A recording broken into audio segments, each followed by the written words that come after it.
Who's here today? I have the XGIMI Horizon S Max projector here. It is, well, I don't know how great it is yet. I'm going to hook it up in my theater room and figure it out. Hopefully it's great because I bought it for my theater room. And no, this isn't sponsored. First thing to get out the way, I couldn't find it anywhere. So yes, it does have a quarter screw or a quarter, like tripod hole for the stand. It can be on the stand, it can be on the tripod, it can also be on a ceiling mount. And they actually have a ceiling mount that's designed, I think they designed it for the Ultra because of this thing. We'll get into that though. Anybody here that wants extreme technicality, technical specs, testing, all that good stuff, this ain't the video for you. So I just want to get that out the way. Transformers reviews, tech in the news, whatever else I use as a muse. Hit subscribe, I appreciate the views. Influences interest on YouTube. The box, you get this monstrosity, which is the power bank, and it's quite heavy, which is how, I guess, how they take some of the components that would go into this. And this is such a small form factor. Like, this is really small, a lot smaller than I thought it was. It's amazing that you subscribe. My projector that's double this size has less features than this, and less. The picture should be a whole lot better, I'm hoping, because my projector is, of course, old, but it's still great. It's still great.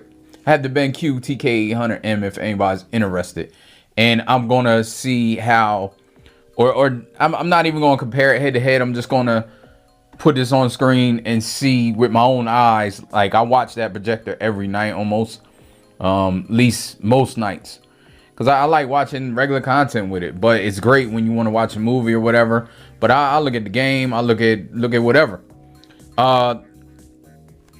Comes with this that goes to the power bank, of course. Does have a remote, very simple. One of the downfalls of this remote is it's not backlit. That's not a super big deal to me because I have a universal remote that I'm going to be using anyhow with this. Hopefully it controls everything. Most of the time it does. It does come with batteries. I have the batteries in here, so that's a good thing. I know it's a small thing, but a lot of companies don't give you batteries. And here's the actual projector. One of the other downfalls to this projector is one HDMI. That's not a big deal to me because I use receivers. I have a dedicated theater space, and anybody that has a dedicated theater space most likely not going to care about this because they don't use the onboard things and stuff, and they usually have receivers and other stuff that can, and you can get a splitter that works, that does the 4K. It suffers a little bit because it only does 60 frames per second pass through. So if you have something that's 100, and say that the PlayStation 5, which I do have it hooked up, but I don't know. I don't care. I know it'll be a lot smoother at 120 frames per second, but I don't really care. It's fine on my projector. I don't competitively game, so take that with a grain of salt, because I will be hooking my PS5. Well, I'll hook up everything. Everything that's there now is to the one cable. So I'm just going to hook that thing in here and get it going. It does have USB or HDMI and two USB 2.0s. So that could be another downfall if you're playing stuff from a USB plug or USB stick or whatever. If you don't have 3.0, you may not be able to play some content. You can play most stuff with 2.0 and it's not going to be an issue. Some of the main features of this is the fact that it's IMAX Enhanced. That's the max. IMAX Enhanced is the first, I think, portable projector, or the first lifestyle projector. I hate that term. I don't know why. I don't know how it caught on, but because this is a projector, like, it can be used in a permanent setting, but it's an easier form factor to port. It has Dolby Vision, has triple laser plus LED, so it's 2 light sources, so it's supposed to be a clean picture because of that. 3100 ISO lumens, which is another thing that's bright. We'll see how bright that is. I'm in a dark room, so brightness really, I'm hoping I can maybe turn it down a little bit, because it seems, depending, you can go up in price, but most projectors around this price is gonna suffer the black levels a little bit with more ISO lumens. I think so, but I'm not, you know, like I said, I'm not scientific. I'm not super knowledgeable of that. It has Harman Kardon speakers, which is another thing that maybe for portability you are interested in. I'm not, because I have a surround sound, Atmos system in my dedicated theater, and that's what it will be. That's what the movies will be coming through. And the one thing that's puzzles me is the million. Let me double check. 0000000. Yeah. I had to double check, like they ain't mean 10,000. That's not a typo. It says 1,000,001 dynamic contrast ratio. I can't believe that. Like there's probably $6,000-7,000 projectors that don't get 1,000,001 contrast ratio. At least I don't think. So yeah, I'm not sure where they were when they did that. A lot of companies do that though. A lot of projector companies just spit contrast ratio numbers, and you really need a scientific. There's different meters and stuff that you can buy. I'm not too into that. As long as I can dial the picture into where I need it, where I want it, I will. A lot of times it's hard to get the picture to show as it is on screen, on camera. A lot of times it looks better on camera than it does in person. I know a lot of lower projectors, you can make the screen look pretty good on camera, which is why I don't really trust. I usually tell people if it's looking better on camera than in person. I usually say that. It's hard for me to trust a lot of people that do reviews, especially when they're sent stuff, or not sent stuff, but a lot of times they're paid, even if they don't disclose it. They just disclose that they're sending it. Now I don't necessarily, people send me stuff all the time, and I try to be as truthful as possible, because this isn't my main income. Like it's give or take with me. I'm always gonna be honest, even if, like I say, even if something is sent to me. This wasn't, but even if something is sent to me, I'm usually honest about it. Just because I need honesty. I want honesty, and into honesty. I'm into honesty. I hope everybody's into honesty, but I know a lot of people ain't. This also has Dolby Vision and all of that, so the picture should be great for Dolby Vision content and IMAX Enhanced content. Other content sometimes can get iffy, but you could probably dial it in. You probably maybe have presets, I don't know yet. Also, another feature that is more plays with the portability is the fact that it can move like this and hit the ceiling, and it also moves 360 on the stand. But keep in mind, the plug goes down here, so if you have it plugged in, also HDMI, if you have HDMI's plugged in, it is at the top. I've seen some projectors have it at the bottom, so it would impede even more, but it is at the top for the HDMI, so you can get it all the way up, even if you have one in, especially if you have a flat angled one. But right here could be a problem trying to spin it. You can only spin it so much with it being plugged in, but it's still a nice touch, nice feature. So it's plugged in, turn it on, so I can just show one of the features. It has this right here that it'll slide down. It does make a little noise, but it's not bad. It slides down. You have your sensors over here for auto. It has auto keystone, auto focus, a bunch of stuff. But when you turn on, you're supposed to pair this remote. So let's see. It's supposed to be in pairing mode now.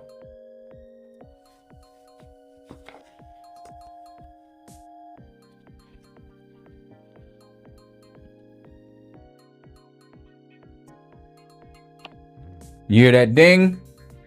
Everything's paired. It's just popping up on my wall over here, and it's trying to figure out what is happening, because it has the auto.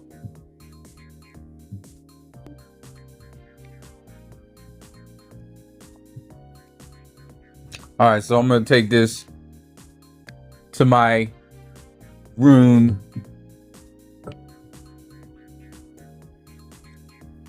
Off and on, remote, should be good. Right now, welcome screen comes on.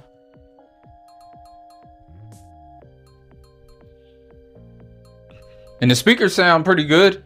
I just have it in the back of my room. I don't have it where it's supposed to be. This, just out the box, it's better. It's better than my projector, and it's probably way better. So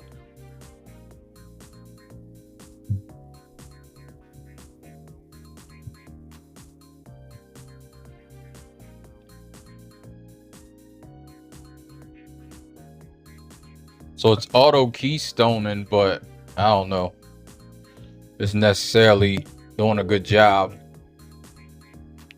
And anyway, you probably shouldn't use, you should try to use keystone as less as possible. There is a digital zoom, which isn't great.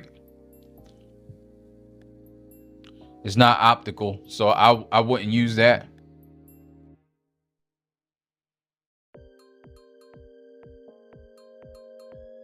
So in the dark room, it's just, man.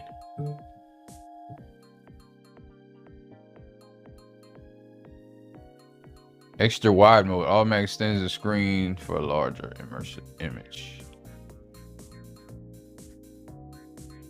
So it has wall color adaptation, intelligent eye protection if you walk in front of it. I'm not testing that. My eyes are already bad enough. This is just the main, like, I don't even have to. Let me just go and see what YouTube is looking like.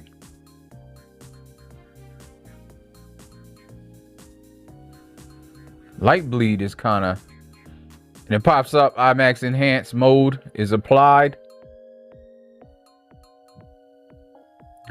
And yeah, the picture is crazy. It's definitely clear, super clear picture.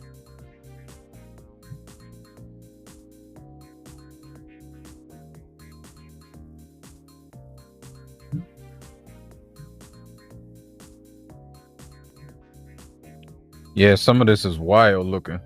It's so clear. When I move it, it auto keystones back to out. I'm not understanding. I guess it can't figure out what I'm doing or where it's set up at.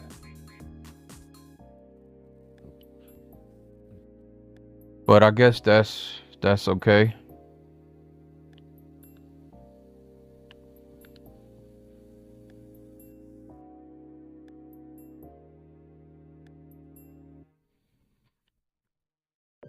And you can manual focus if you want to dial it in a bit. I think it does a pretty good job of getting it focused.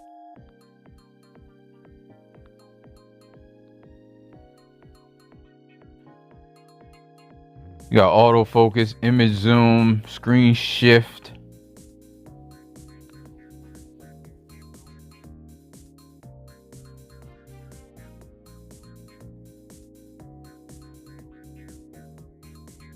So it does do a little bit of screen shifting.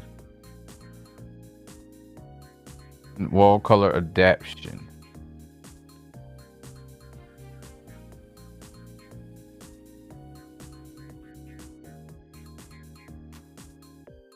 I'm on a screen, I'm not on the wall, but still, I just wanted to do this.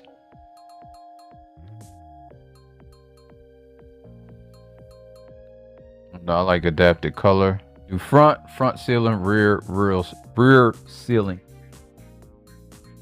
And I didn't have the intelligent eye protection on, so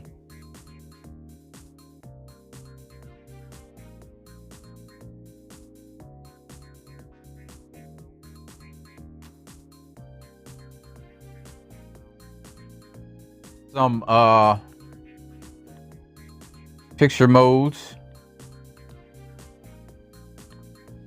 I don't know if I like that. Custom.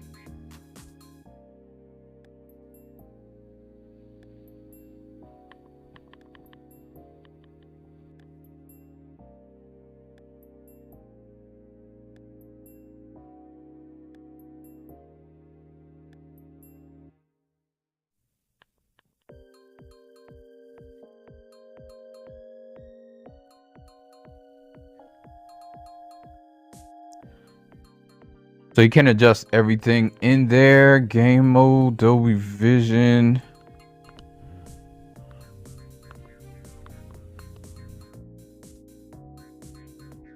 Game mode is off. I don't know if that's off.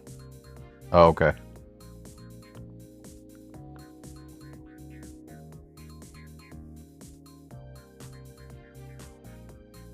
Got 3D too. I forgot to mention that.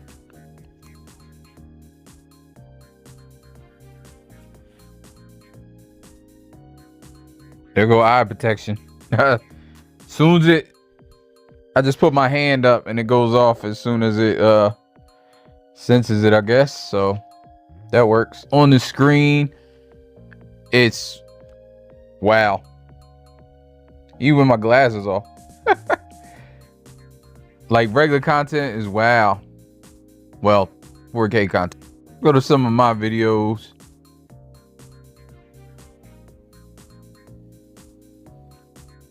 This is in 4K, but it's not enhanced or anything.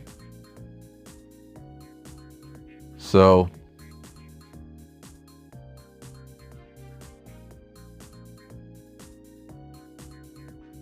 yeah, it looks good.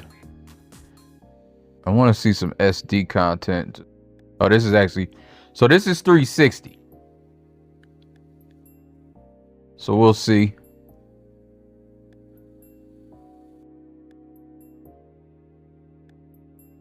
And I try to adjust the camera a little better so you can get better footage. So let's see. Let's go to Disney and play a little bit of something that's enhanced. I think it's in movies. Yeah, on Disney you can go to movies and then just go to IMAX Enhanced, but I think it's all Marvel movies. Not that that's a bad thing, but no, Queen. Huh, okay. Can't have the sound on, but yeah.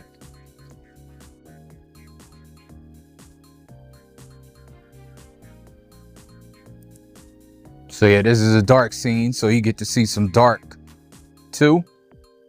Yeah, hopefully it's coming through on the camera pretty well. The light's on. So this is with the lights on. I have a big light overhead. You can kind of see it. It's really washed out. So that wouldn't be great to have a light like right in the room. But I just turn on all the other lights like around the room, and it's still a great picture, so it's not washed out. So that's great. This right here is Dolby Vision, and I mean, it's probably pretty similar to IMAX Enhanced. I don't know what the difference is or what. And these are dark scenes as well, just so you can see the dark scenes. And when you put on game, it's IMAX Enhanced, and gaming mode automatically starts with low latency footage. Do some Miles Morales since I was already in there. I know it will come right up. And this is just like immaculate. It is really nice. I don't know if the camera's doing it justice. Let me walk around a little bit. Yeah, I'm not sure if the camera's showing the picture correct. But yeah.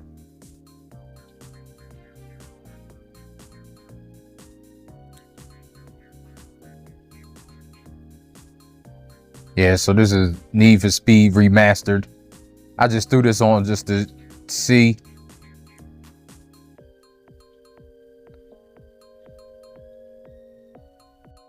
It's still a nice looking game.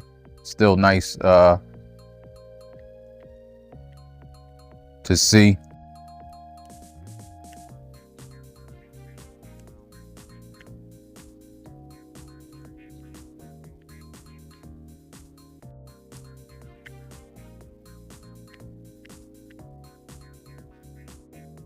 Yeah, I think the picture is really great. I'm really happy with it. Thanks for watching, and I'm out. You know, life ain't over, life ain't over, life ain't over. As long as you alive, you can give another try and take it real high if you want it.